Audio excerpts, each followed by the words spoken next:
لله نحمده ونستعينه ونستغفره ونؤمن به ونتوكل عليه ونعوذ بالله من شرور أنفسنا ومن سيئات أعمالنا من يهده الله فلا مضل له ومن يضلل فلا هادي له ونشهد أن لا إله إلا الله وحده لا شريك له ونشهد أن سيدنا وحبيبنا وشفيعنا ومولانا محمدا عبده ورسوله صلى الله تعالى عليه وآله وسلم. أما بعد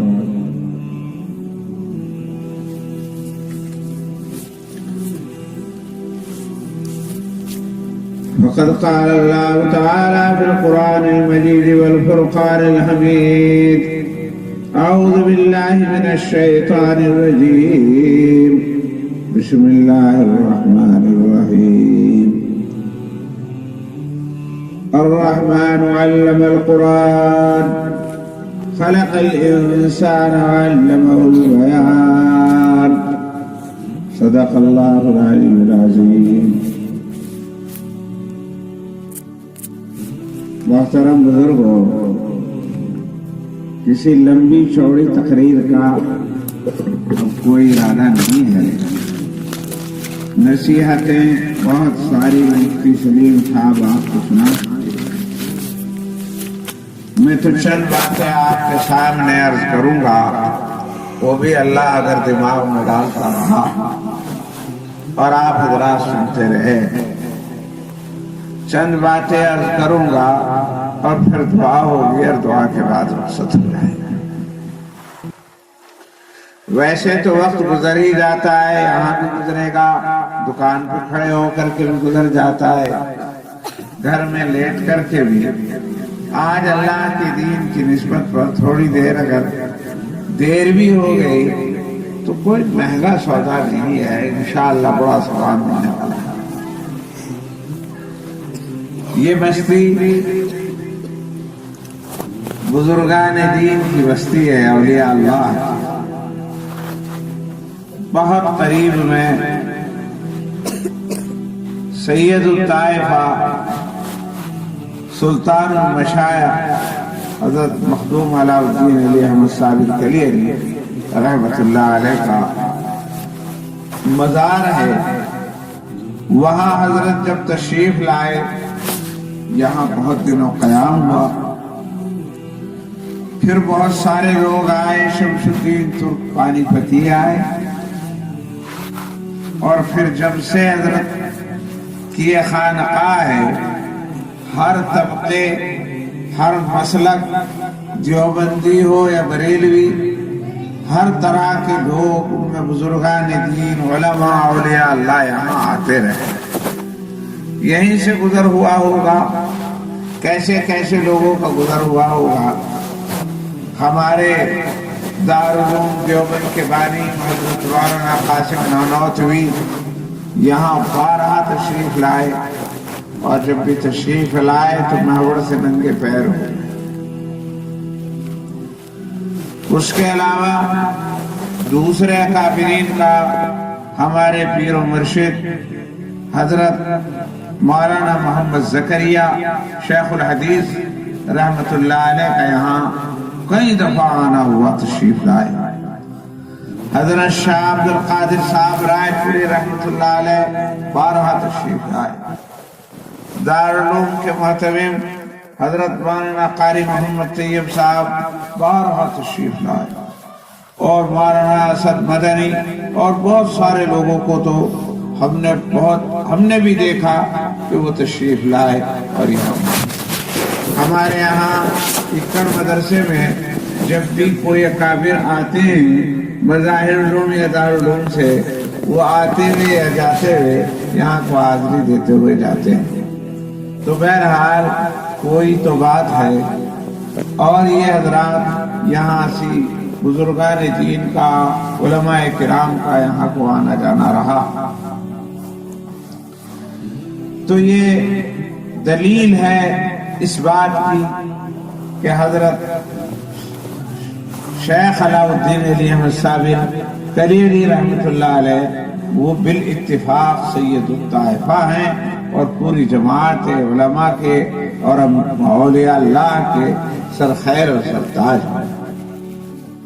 بس مجھے تو ذرا سی بات کہنی ہے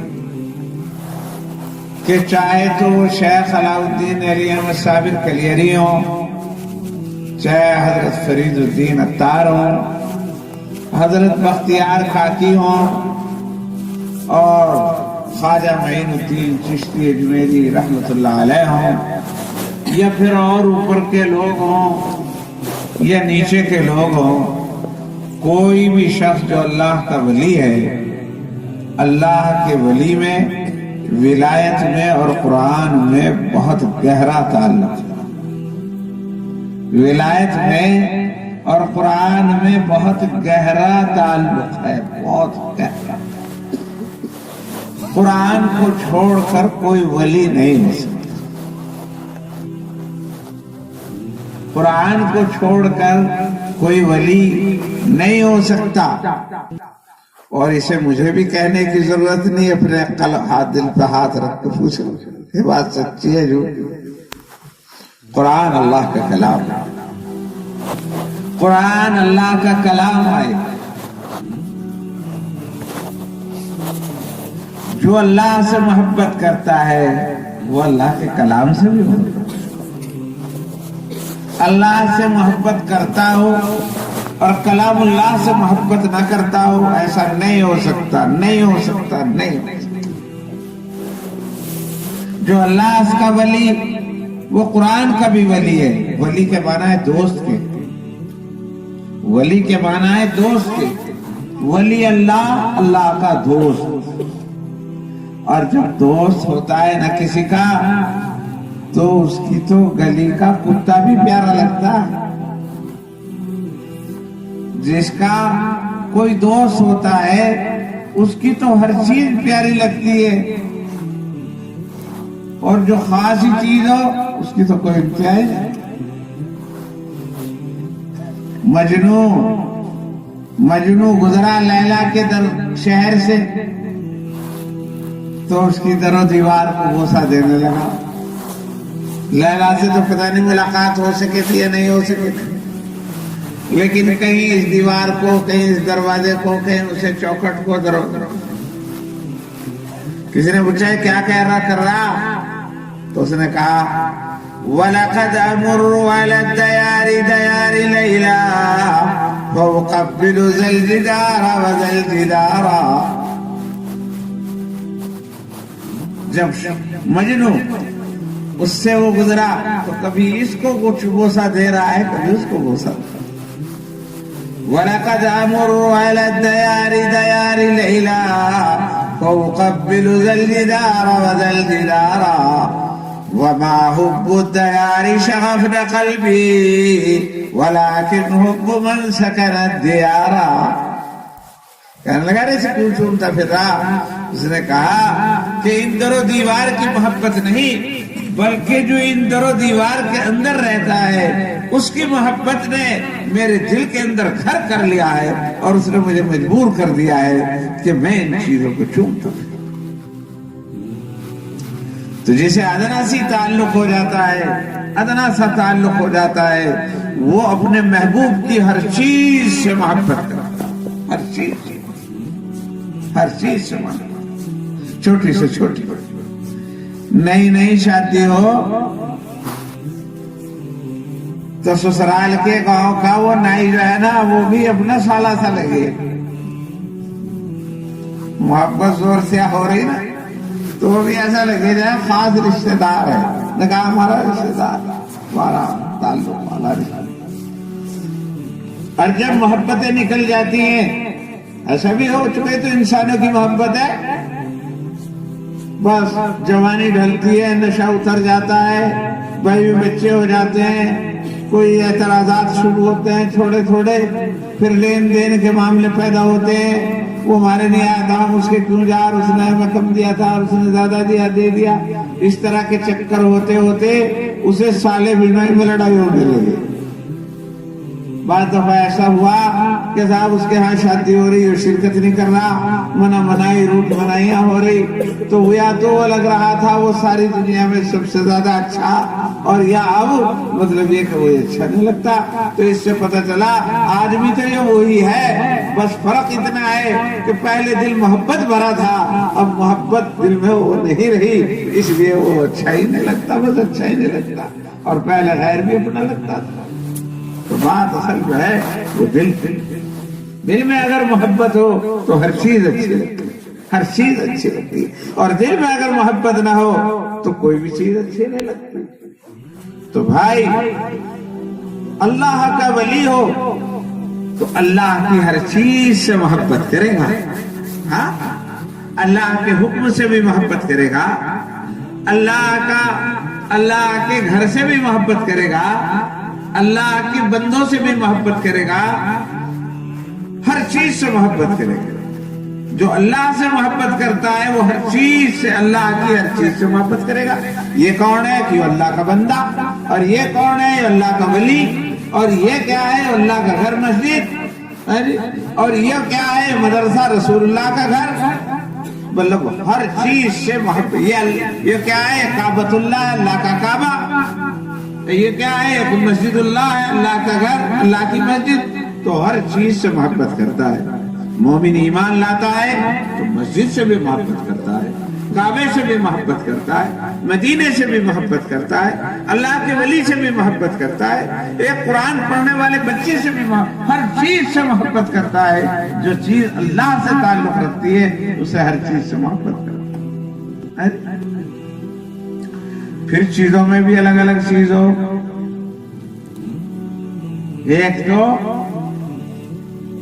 یہ کہ محبوب کا گاؤں ہے، اور ایک محبوب کا گھر ہی ہو، اور گھر میں بھی گھر کی چیز ہو، اور چیز ہی نہیں خاص اس کا دوپٹہ ہی ہو، تو اس سے کتنی محبت کرے گا، محبت اور اسے تو چومے گا، چاٹے گا، یہ کرے گا۔ یوں تو ہر انسان اللہ کا بندہ ہے، اور جب اللہ کا بندہ ہے تو محبت کے لائق ہے۔ ساری زمین بھی مسجد ہے، کئیوں نماز پڑھ لو، لیکن جو خاص بنا دی گئی اسی کام کے لیے کہ یہاں مسجد ہی پڑی۔ ویسے اللہ کے رسول نے فرمایا ساری زمین میری امت کے لیے مسجد بنا دی گئی۔ مطلب کیا ہے کہ یہ کوئی خاص بات نہیں کہ مسجد میں ہی نماز ہوگی، مسجد کہیں بھی ہو سکتی ہے، جہاں بھی وقت ہو جائے آپ نماز پڑھ لو، جنگل میں، کھیت میں، فیکٹری میں، کہیں بھی، لیکن اپنی سہولت کے لیے اللہ کے رسول کے حکم سے ہی کچھ جگہ ہے خاص کر لی، بلڈنگ بنا دی، چھپر ڈال دیا، فرش بچھا دیا کہ بھئی یہ خاص مسجد ہے۔ تو مسجد تو ساری جگہ ہے، لیکن جو خاص سجدے کے لیے ہی بنائی گئی ہے وہ اس کا خاص تعلق ہے۔ اس لیے ساری زمین ہی ایسی ہے کہ اس کے ساتھ بے ادبی نہ ہونی چاہیے، لیکن اللہ کے گھر جو مسجد ہے اس کے ساتھ تو ہونی ہی نہ چاہیے، کیونکہ یہ تو خاص ہے۔ سارے ہی آدمیوں سے محبت ہونی چاہیے، اس لیے کہ سارے اللہ کے بندے، لیکن وہ بندہ جس نے اللہ اللہ کر کے ولایت کا درجہ حاصل کر لیا وہ اور زیادہ محبت کے لائق۔ سارے ہی بچے محبت کے لائق ہیں، چھوٹے چھوٹے معصوم بچے، لیکن ایک وہ بچہ ہے جو کھیل نہیں رہا، کود نہیں رہا، شرارت نہیں کر رہا، بلکہ مکتب میں جا کر کے قرآن، تو اس سے زیادہ محبت ہو۔ تو دیکھو بات یہ ہے کہ جس سے المحبوب کا تعلق زیادہ ہوتا چلا جائے گا وہ جو ہے اس سے اتنی ہی زیادہ محبت بڑھتی چلی جائے گی۔ اور اس ساری کائنات میں سب سے زیادہ اللہ کا تعلق جس چیز سے ہے وہ اللہ کا کلام ہے۔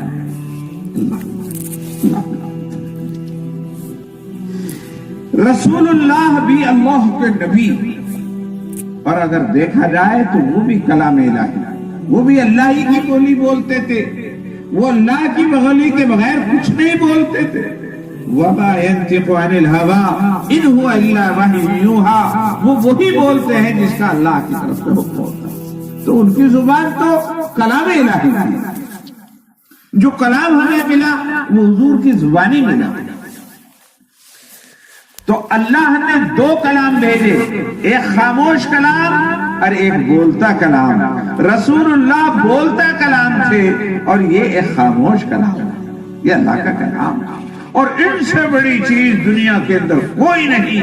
بعد خدا بزرگ تو یہ قصہ مختصر، اللہ کے بعد اگر کوئی ذات گرامی ہے تو رسول اللہ، کیونکہ وہ اللہ کا کلام ہے، وہ اللہ کا کلام ہے، وہ بولتا کلام ہے اور یہ خاموش کلام ہے، اللہ کا کلام۔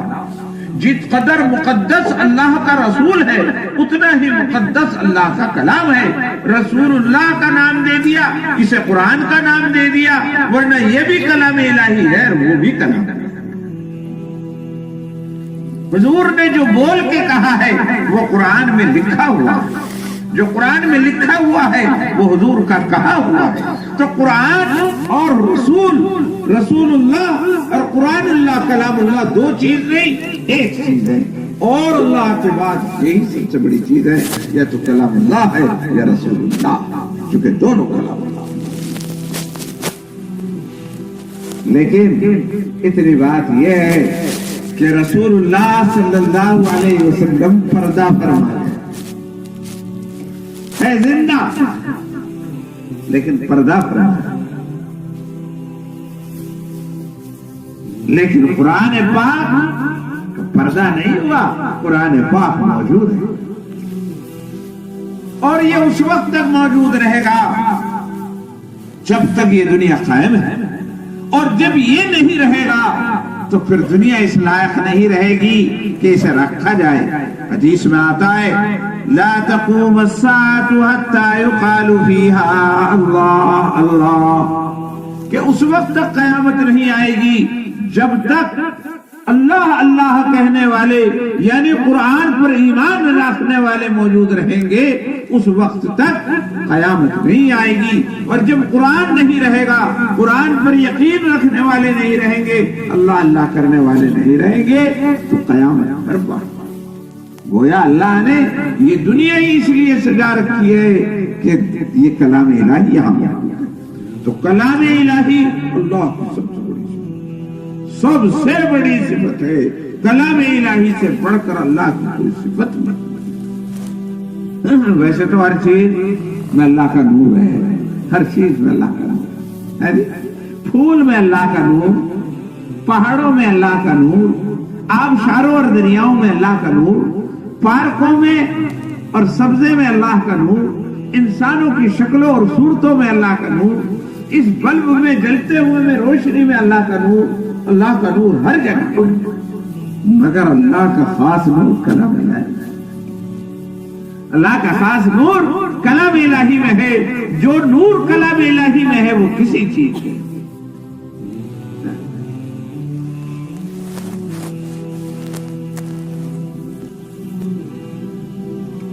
یوں بتاوے قصہ یاد آ گیا چھوٹا سا۔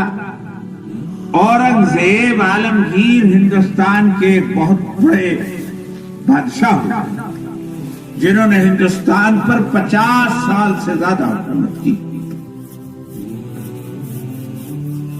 اور وہ اتنے بڑے بادشاہ تھے کہ مغلوں کی حکومت ان سے پہلے مہاراشٹر سے آگے نہیں بڑھی، مہاراشٹر سے پورے رہے۔ مدر مراٹھواڑ کو اس نے عبور نہیں کیا۔ اورنگزیب کے زمانے میں مراٹھواڑ کو شکست ہوئی شیواجی کی، اور پھر ان کی دکن تک حکومت ہوئی، اور وہیں مطلب یہ کہ بہت دور تک اتنی حکومت مغلیہ خاندان کی کبھی نہیں ہوئی جتنی ان کے زمانے میں بھی، اتنی دور تک پھیلا، اور اتنے دنوں تک 50 سال سے زیادہ انہوں نے حکومت کی۔ یہ بہت قابل آدمی تھے، بہت مدبر اور سیاستداں تھے، قرآن اور امانت دار تھے۔ ٹوپی بن کر جو کمائی ہوتی تھی اس سے اپنا گزر چلایا، ویسے بادشاہ ٹوپی بنتے تھے، خطاطی کرتے تھے، اس سے جو پیسہ حاصل ہوتا تھا اس سے کھانا کھانا۔ ان کی ایک بیٹی تھی بہت ہوشیار، بہت عقل مند،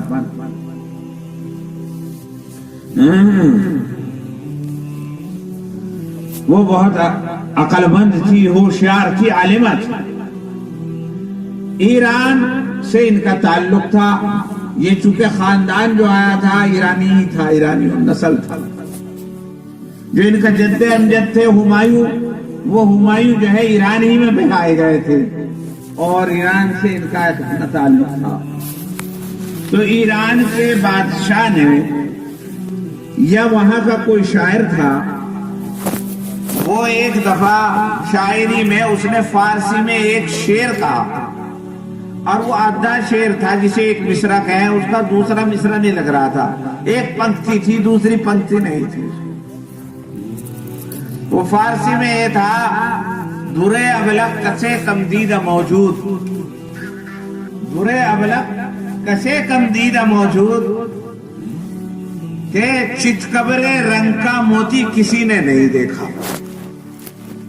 درے ابلق، ابلق کہتے ہیں چتکبرے کو، جو تھوڑا سا کالا اور سفید ملا جلا سا ہو اسے ابلق کہتے ہیں، یعنی وہ چتکبرا۔ تو موتی یا تو سفید ہوتے ہیں یا لال ہوتے ہیں یا ہرے ہوتے ہیں، لیکن چتکبرے قسم کا موتی نہیں ہوتا۔ تو لیکن یہ شعر اس سے بن گیا، شعر کی ایک پنکتی بن گئی، درے ابلق کسے کم دیدہ موجود، کہ وہ چتکبرے رنگ کا موتی کسی نے نہیں دیکھا، نہیں دیکھا ہوگا، مگر دوسرا اس سے بن کے دیا ہی نہیں۔ وہاں کے اس بادشاہ نے رشتہ داری تو تھی، یہاں لکھ کے بھیج دیا ہندوستان میں کہ وہاں بھی بڑے بڑے علماء اور بڑے بڑے شعراء رہتے ہیں، کوئی ہو تو ذرا اس کا دوسرا مصرع لگا دے تو ہم بھی مان لیں۔ تو بادشاہ سلامت کے جہاں جب یہ بات پہنچی تو وہ بھی تھوڑے سے پریشان سے رہے، ان کے دماغ میں بھی کچھ نہ آیا۔ بیٹی ان کی بہت ذہین تھی، خوبصورت بھی تھی، عالمہ بھی تھی۔ اس نے دیکھا ابا جان کچھ فکر مند سے ہے، کہنے لگی ابا جان کیا بات ہے؟ تو کہنے لگے بس بات کیا، بات بھی کچھ نہیں، اور بات بھی بہت بڑی سی ہے، اور وہ انہوں نے بادشاہ ایران نے لکھ بھیجا کہ اس کا دوسرا مصرع چاہیے اور مجھے کچھ سمجھ میں نہیں آ رہا، اگر یوں ہی کہہ دیا سجائے سمجھ میں نہیں آ رہا تو اس میں بھی تھوڑی بے عزتی ہے، اور سمجھ لکھوں تو کیا لکھوں کچھ۔ تو بیٹی کا دماغ چل گیا، باپ کا نہیں چلا تھا، اس نے فوراً اس پہ دوسرا مصرع لگا دیا، دوسری پکتی تیار کر دی۔ درے ابلق کسے کم دیدہ موجود، مگر اشکے بتانے سرما آلود، مگر اشکے بتانے سرما آلود، یوں کہ ٹھیک ہے چتکبرے رنگ کا موتی کسی نے بہت کم دیکھا ہوگا، مگر ایک جگہ چتکبرا موتی ملتا ہے، اور وہ کہاں؟ مگر اشکے بتانے سرما آلود، کہ معشوق اور محبوب کی سرما لگی ہوئی آنکھ سے جب آنسو ٹپکتا ہے تو وہ چتکبرے رنگ کا ہوتا ہے، کہ معشوق اور محبوب کی آنکھ سے وہ جب وہ سرما لگا ہوا ہے، پانی کا رنگ سفید اور سرمے کا رنگ اس میں کالا آ جائے گا، تو وہ محبوب کے آنکھ کا موتی تو عاشق کے نزدیک سچے موتی سے بھی زیادہ قیمتی ہوتا ہے۔ تو انہوں نے کہا ایک موتی ایسا ہے جو چتکبرے رنگ کا ہوتا ہے، اور وہ معشوق کی سرما لگی ہوئی آنکھ سے ٹپکا ہوا آنسو۔ بس بادشاہ نے لکھ کر کے بھیج دیا، اور صاحب مطلب اتنا فٹ بیٹھا کہ شاعروں کا تو بس ایسی ایسی سجے، تو صاحب مطلب یہ کہ وہ کہنے لگا واہ واقعی ذہانت کی حد ہے، اور ہم اس شاعر کو جس نے یہ شعر کہا ہے اور ملایا ہے جس میں، اسے ہم بلائیں گے، مطلب یہ کہ یہاں ایران، اور ایران بلا کر اسے انعام دیں گے، اور اسے انہوں نے تو یہ سوچا کوئی ہوگا کہ بھیا وہاں بھی شاعر ہوگا، کوئی ہوگا، اس نے کہا ہوگا، تو اس نے لکھ بھیجا کہ آپ اس شاعر کو جس نے یہ لکھ کر کے بھیجا، لکھا ہے اور بنایا ہے، اسے ہمارے پاس بھیجیے اور ہم اسے انعام دیں گے، اور اس کے اور بھی شعر بیر سنیں گے، مشاعرہ۔ اب یہ بادشاہ کے لیے اور دقت کھڑی ہوگی، کیونکہ وہ بڑے بادشاہ تھے اور قابل اکرام تھے، ان کی بات ماننا ضروری تھا۔ اب اگر اسے یوں کہا جائے کہ صاحب ہم نہیں بھیج سکتے، تو یہ بھی بہت اس کی بات ہے، بھی کیسے نہیں بھیج سکتے تم تو بادشاہ، اور بھیجے تو کس طرح بھیجے؟ یہ اپنی لڑکی تھی، اپنی لڑکی کو یوں بھیجا جائے اور وہ کیا جائے تو یہ بھی. تو بادشاہ پھر فکر مند ہو گئے. بادشاہ نے پھر بیٹی سے پھر ملاقات ہوئی تو بیٹی نے کہا کہ ابا جان کیا پریشانی ہے, کیا دقت ہے؟ تو کہنے لگی کہ دقت کیا, وہ جو تم نے مصرع کہا تھا وہ بادشاہ کو وہاں بہت پسند آیا, ایران کے بادشاہ کو, اور وہ یوں کہہ رہے ہیں کہ جس نے یہ شعر کہا ہے اس شاعر کو یہاں بھیج دیجئے, ہم انعام دیں گے, مشاعرہ کریں گے, ہم اسے دیکھنا چاہتے ہیں کہ کس قدر ذہین آدمی, ہم اسے دیکھنا چاہتے ہیں. نے کہا اب تمہیں میں بھیجوں اسے دکھانے کے لیے, یہ میری غیرت گوارا نہیں کرتی, اور اس کا انکار کروں تو کس طرح کروں؟ وہ دیکھنے کی تمنا رکھتا ہے. تو بیٹی نے کہا کہ ابا پریشان نہ ہو, ایک اور شعر ہے وہ لکھ کے بھیج دیا. ایک اور شعر نے کہا مجھے دیکھنے کی تمنا کرتے تو شعر لکھ دیا. در سخن مخفی منم چوبوی گل در برگ گل, ہر که دیدن مهر دارد در سخن بیند برا. در سخن مخفی منم چوبوی گل در برگ گل, ہر که دیدن مهر دارد در سخن بیند برا. اس میں یہ کہا, اس میں اس کا ترجمہ یہ ہے کہ میں شاعرہ ہوں, شاعر ہوں, اور شاعر تو اپنے شعروں کے اندر چھپا ہوا ہوتا ہے. شاعر کا کیا, وہی دو آنکھ ہوگی, دو کان ہوں گے, دو یہ ہوگا وہ ہوگا.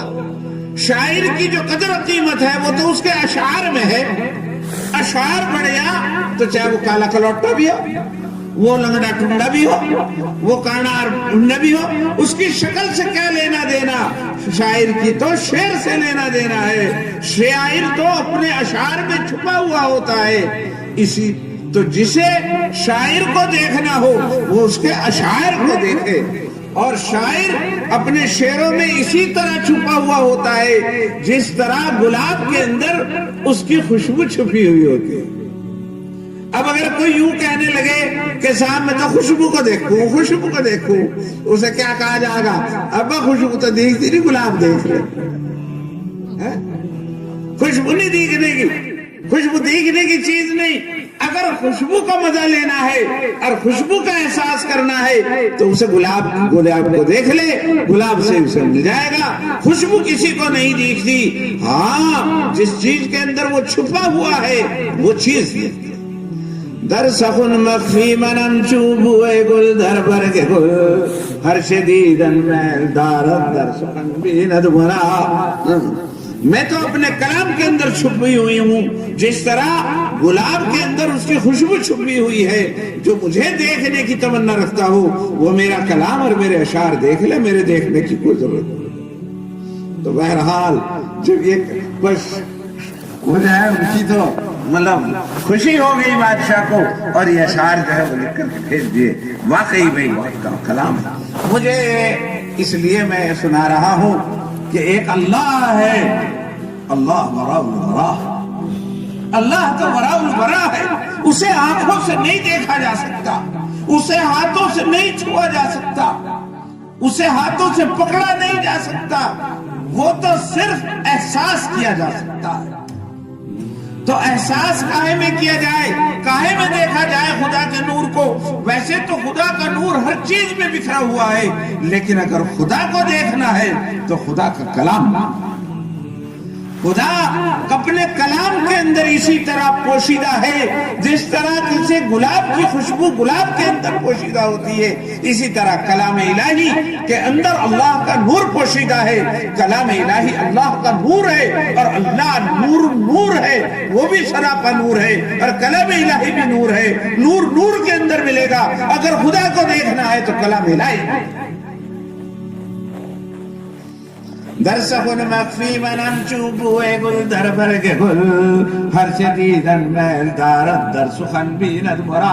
جو اللہ کو دیکھنا چاہتا ہو وہ اللہ کے کلام, اور جسے دیکھ جاتا ہے نا بس وہ عاشق ہی تو ہو جاتا ہے. جسے دیکھ جاتا ہے وہ عاشق. ہاں, چنانچہ جتنے اولیاء اللہ ہیں وہ کلام الہی سے محبت کرنے کی بنیاد پر ولایت کے درجے کو پہنچے. جنہوں نے کلام الہی کے اندر اللہ کے نور کو پہچان لیا، انہیں اللہ نے اپنی ولایت کا مرتبہ عطا کر دیا، انہیں معرفت۔ تو اللہ کی معرفت اور اللہ کی ولایت کے سارے راستے قرآن سے ہو کر گزرتے ہیں۔ اگر کوئی یوں چاہتا ہو کہ قرآن کو نہ پڑھے، قرآن کو نہ سمجھے، قرآن پر عمل نہ کرے اور ولی اللہ بن جائے، تو یہ اس کا خام خیالی کی بات ہے۔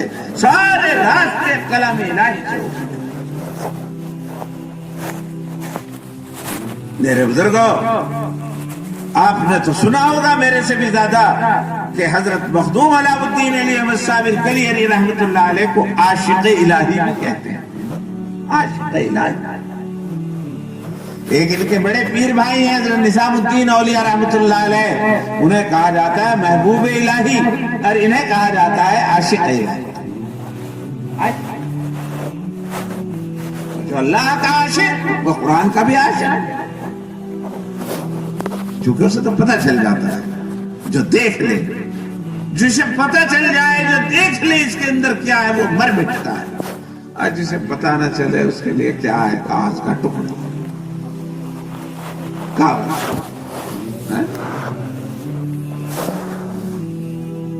قدر گوہر خود بدان دیا بدان جوہری، گوہر کی قدر تو گوری جانے، ہاں جوہری جانے کہ ہاں یہ کیسا پتھر ہے، ورنہ کچھ بھی نہیں، سارے پتھر ایک سے یہ پتھر وہ۔ اسی طرح کلام الہی کو وہی جانتا ہے جسے معرفت خداوندی حاصل ہو جائے، اور جسے معرفت خداوندی حاصل ہوتی ہے وہ قرآن کے راستے سے ہوتی ہے۔ قرآن کے راستے کے بغیر اللہ کی کوئی ولایت نہیں۔ حضرت بھی عاشق الہی تھے، یہ بات مشہور ہے بھی، شاید مجھے پورا تو سنا نہیں میں نے، ہو سکتا ہے مولوی صاحب نے قصہ سنایا ہو، سنا تھا؟ حضرت کے بارے میں تو مشہور ہے، میں آپ کو بتا بھی دوں۔ بعض لوگوں کو یہ اشکال ہو کہ صاحب مطلب یہ کہ یہ جو کہا جا کہ صاحب وہ بے ہوش کھڑے رہے، تو میں آپ کو بتا دوں کہ صوفیہ کی اصطلاح میں ایک عالم استغراق ہوتا ہے۔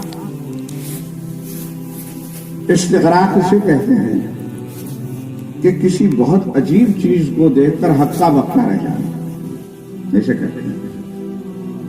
بعض دفعہ ہم بھی کوئی ایسی حسین چیز سامنے آئی، کوئی صورت، کوئی آدمی، کوئی چیز کہ جسے جو ہماری عقل اور ہوش کے اعتبار سے بڑی عجیب چیز جسے ہم پہلے سے سوچ ہی نہیں رہتے، ایسا بھی ہو سکتا ہے، اور اچانک وہ چیز ہمارے سامنے آ جاتی ہے، تو وہ آنے کے بعد میں ہم اسے دیکھتے رہ جاتے ہیں، اور مطلب یہ کہ وہ جو ہے اچھمبا سا ہو جاتا ہے کہ یہ کیا، اور نظریں نہیں ہٹتی، اور بے ہوشی سی کی کیفیت ہو، دوسرا علاج کیا دیکھ رہا،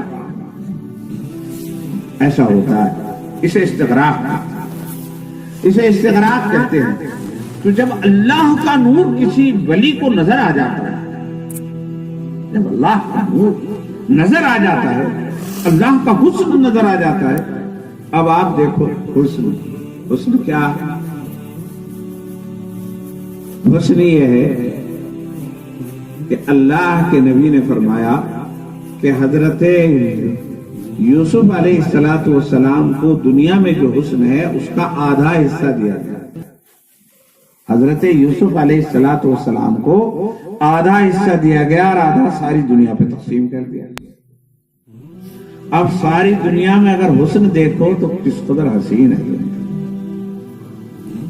آپ پہاڑوں میں جاؤ تو پہاڑوں کا ہی حسن، مجھے دارجلنگ وغیرہ جانا ہوا، کرشیانگ وغیرہ، تو بس ہر منظر یوں کہتا ہے کہ یہیں رک جاؤ،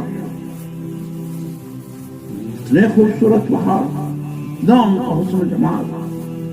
آبشار دیکھو تو یہ فلاں آبشار ہے، ناگرا آبشار ہے، فلاں دنیا مطلب پھرتی ہے آبشاروں کو دیکھتے ہو، کیسے کیسے باغات اور کیسے کیسے پارک اور پوروں میں لدی ہوئی وادیاں، اور یہ کشمیر اور یہ سوئٹزرلینڈ اور یہ مصر اور یہ یونان اور فلاں یہ ویسا۔ اور پھر اسے بھی چھوڑو، آدمیوں کا حسن دیکھو، آدمی کیسے کیسے حسین، ایسے ایسے حسین آدمی، ایک آدمی اتنا حسین کہ اسے دیکھ کر کے آدمی اپنی بھوک بھول جائے. ایسے ایسے اور یہ ایسے ایسے ایک نہیں، لاکھوں نہیں، لاکھوں سے بھی زیادہ. بچوں کا حسن، عورتوں کا حسن، مردوں کا حسن، آبشاروں کا حسن، باغوں کا حسن، پھولوں کا حسن کہیں میں. اور کچھ نہیں، کسی اچھے سے ایکواریم میں جا کر کے مچھلیوں کا حسن دیکھو تو وہی لگتا. کسی چڑیا گھر میں چلے جاؤ تو اس میں کتنے کتنے خوبصورت پرندے ہیں جس کو کچھ حد نہیں. تو حسن ہے کہ بکھرا پھر رہا ہے. ایک ایک حسن انسان کو مبہوت کر دیتا ہے.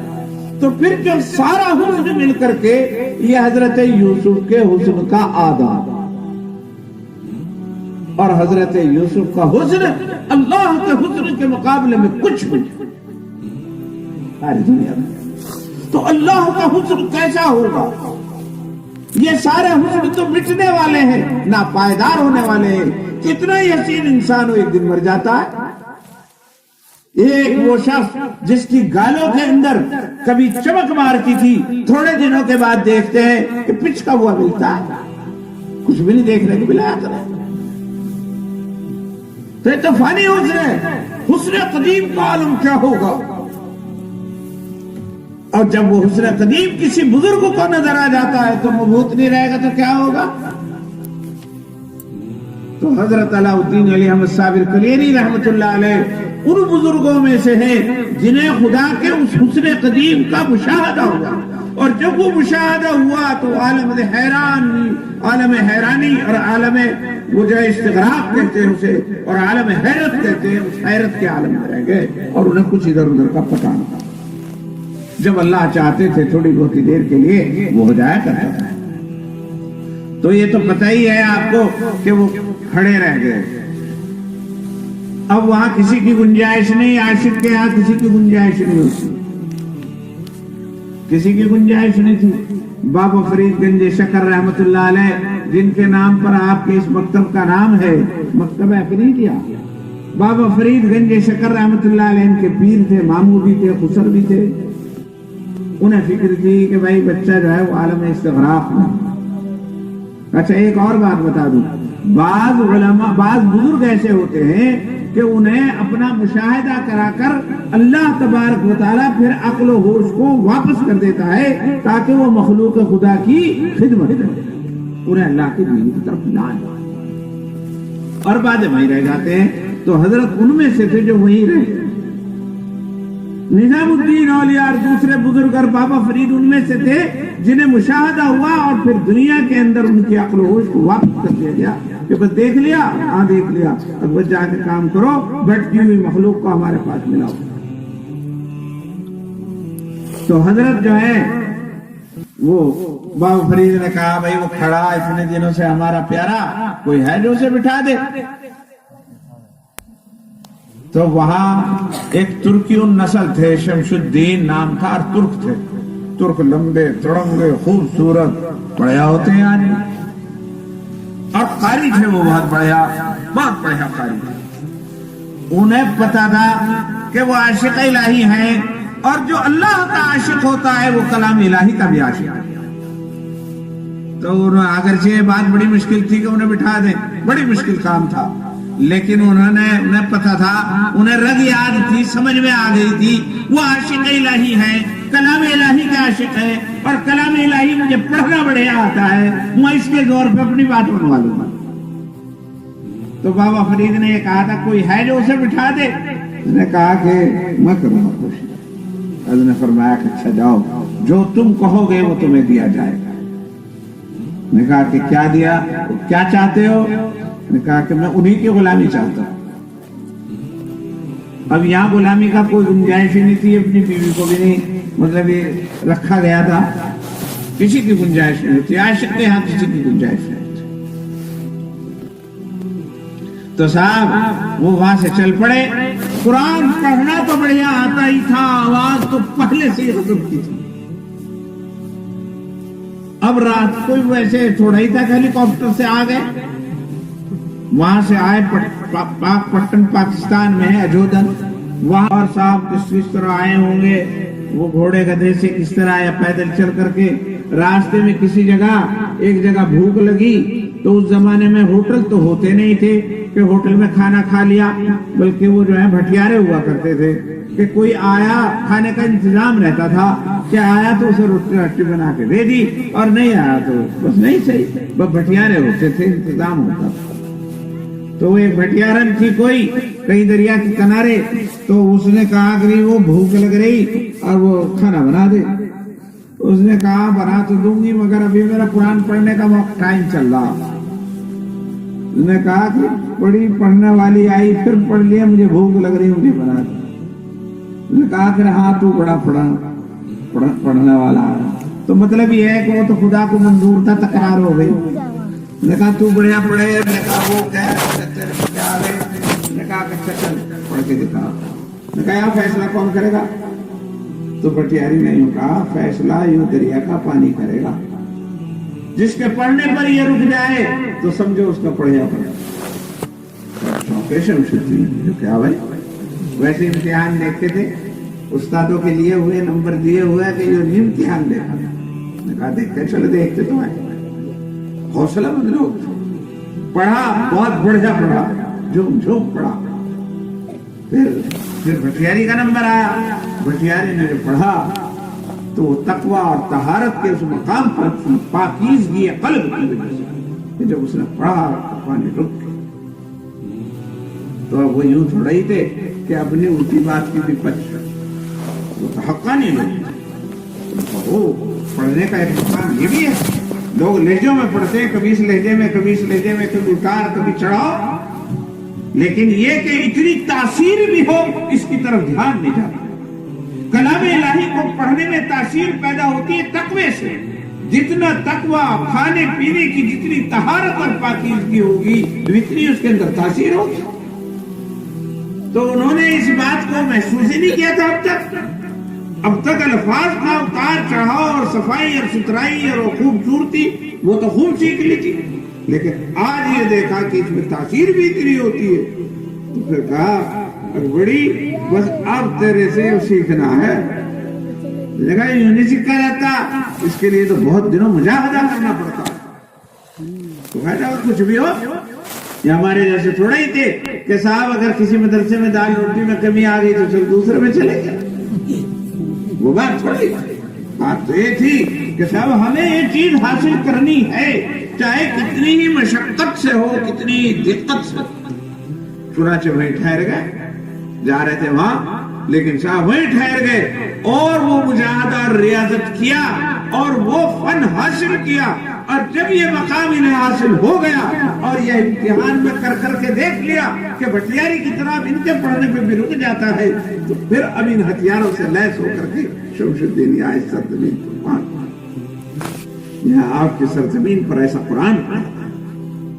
وہ بھٹیاری تو پتہ نہیں کہاں ہوگا، لیکن شمس الدین نے وہ قرآن یہاں آگے اور آ کر قرآن شریف پڑھنا شروع کیا، جس کے الفاظ، جس کا اتار چڑھاؤ، جس کا حسن و خوبی تو پہلے سے تھا اور تاثیر بھٹیاری سے ملی ہوئی تھی، تو کیا آگ لگا دی ہوگی اس سے؟ عاشق کے دل کو تو چھل نکل گیا، پڑھتے رہے، بہت پڑھا بہت پڑھا بہت پڑھا۔ بعض کہتے ہیں کہ ایک دن ایک رات تک پڑھا، تب خاموش ہو گیا بہت، لیکن کتنا بھی پڑھا ہوگا بہت پڑھا۔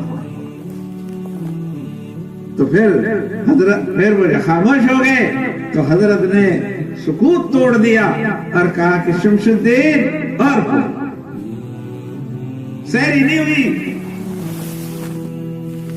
شکے نہیں، مطلب تسلی نہیں ہوئی، اور پڑھو۔ وہ عاشقی کی گاہ جو معشوق سے سیر ہو جاتا، کبھی بھی سیر ہو جاتا تو کلام الہی تو ایسے کے سامنے پڑھا جا رہا تھا جو روئے زمین پہ اللہ کے نور کو بہت سمجھنے والا تھا۔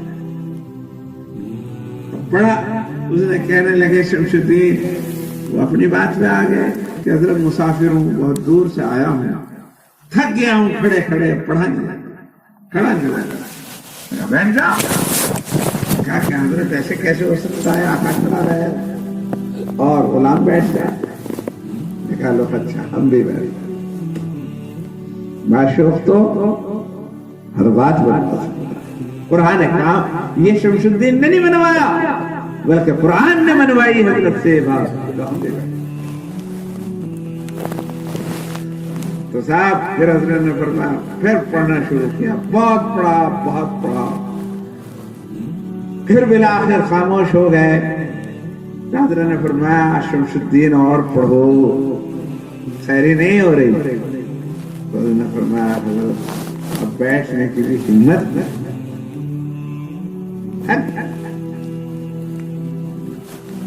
حضرت نے فرمایا اچھا لیٹ جاؤ. میں نے کہا کیسے ہو سکتا ہے، آقا بیٹھا رہے غلام لیٹ جائے.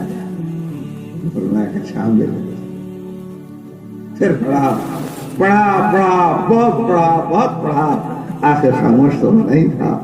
وہ خاموش ہوئے تو حضرت نے فرمایا شمس الدین تم نے ہمیں تازہ کر دیا، تم نے ہمیں خوش کر دیا. مانگو کیا مانگتے کر میں کہوں گا کس چیز سے خوش ہوئے حضرت؟ کسی ڈھول تاشے سے، کسی نظم نعت سے، کسی قوالی سے؟ اگر دل پہ اثر کیا تو کلام الہی. یہ ہے سنت خواجہ صاحب کی، یہ ہے سنت حضرت بابا فرید کی. کلام الہی کا ہتھیار دے کر کے بھیجا. کلام الہی پڑھنا، کلام الہی سننا، کلام الہی پر عمل کرنا، یہ ہے بزرگان دین کی سب سے بڑی چیز. اور ہم نے پتہ نہیں کیا سمجھ لیا. کوئی ولایت کا راستہ قرآن سے ہٹ کر نہیں جاتا. جو بھی جاتا ہے وہ قرآن پاک سے ہو کر کے جاتا ہے. قرآن کو چھوڑ کر کوئی اللہ کا ولی نہیں ہو سکتا. جو بھی کوئی ولی ہوتا ہے تو وہ قرآن الہی کا راستہ.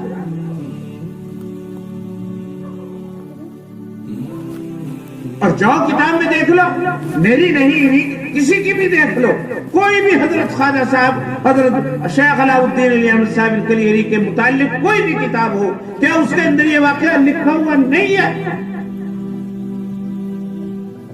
کوئی تو بتائے کہ حضرت نے کبھی کوئی نعت، نظم، قوالی سنی اور اس کے اوپر سر دھنا ہو؟ سنا تو کلام الہی سے. اور یہاں سب چیزوں کی تو آواز آ رہی ہے، اگر نہیں آ رہی تو کلام الہی کیا ہو؟ تو بس مجھے زیادہ لمبی چوڑی تقریر نہیں کرنی تھی، اور بات بھی زیادہ ہو گئی، کافی دیر ہو بھی گئی ہے. بات یہ ہے کہ کلام الہی کا اور ولایت الہی کا خاص تعلق ہے. کلام الہی کو چھوڑ کر کوئی ولی نہیں، اور کوئی ولی بغیر کلام الہی نہیں. کلام الہی اللہ کا نور ہے. جو اللہ سے محبت کرے گا وہ اللہ کے قرآن سے بھی محبت کرے گا. قرآن کو چھوڑ کر، قرآن کا اگر نور، اللہ کا اگر نور دیکھنا ہے تو قرآن میں دیکھو، درسخن مخفی ونم چوبو اے گل در بلد گل ہر چے دیجن میں دارت درس ہر بینت مرا. ان حضرات نے اس کو اب خدا کا نور اس کے اندر دیکھا، اس لیے جو ہے مطلب یہ کہ وہ جو ہے اس کو سمجھا اور اس کے پر عاشق اور فریب تھا. جو عاشق الہی تھا وہ عاشق قرآن بھی تھا، جو عاشق الہی تھا وہ عاشق قرآن.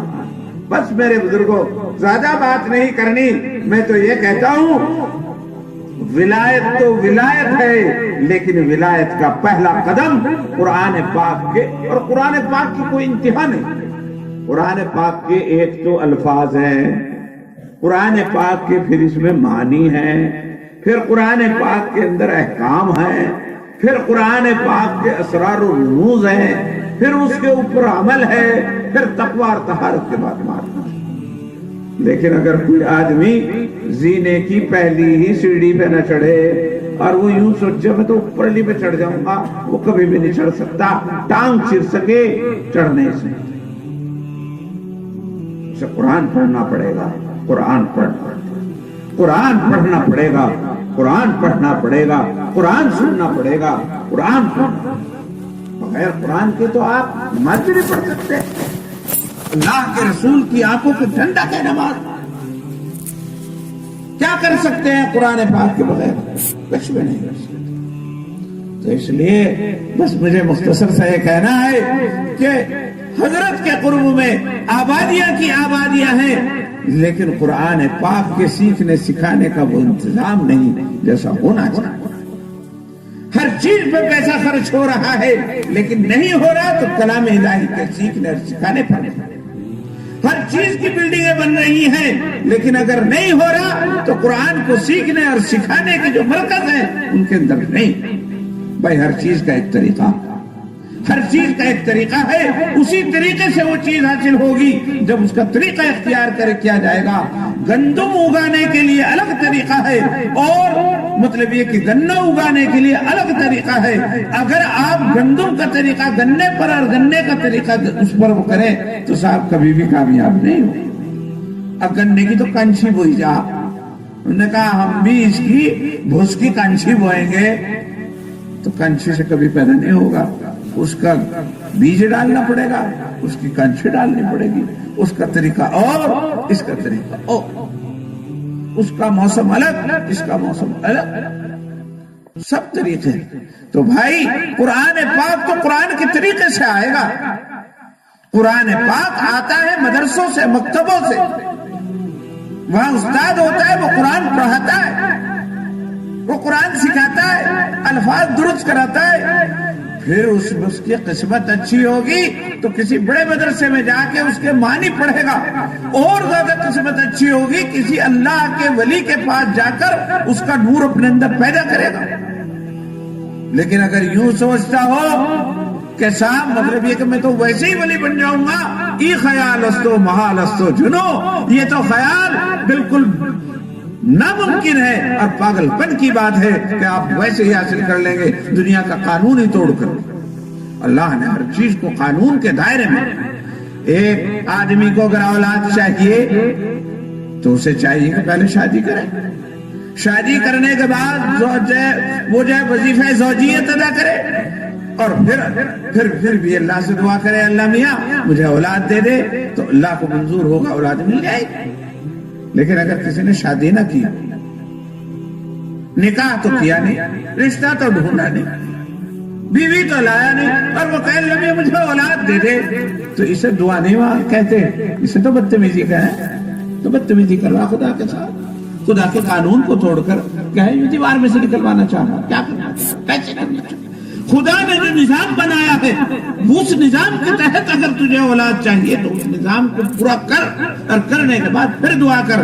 ورنہ یہ بھی کوئی ضروری نہیں کہ شادی کر لی تو اولاد ہو ہی جائے گی، ہوگی تو پھر بھی ہمارے کرم سے، مگر ہمارے قانون کو پورا کرنے کے بعد پھر دعا. تو بھائی مطلب یہ کہنے کا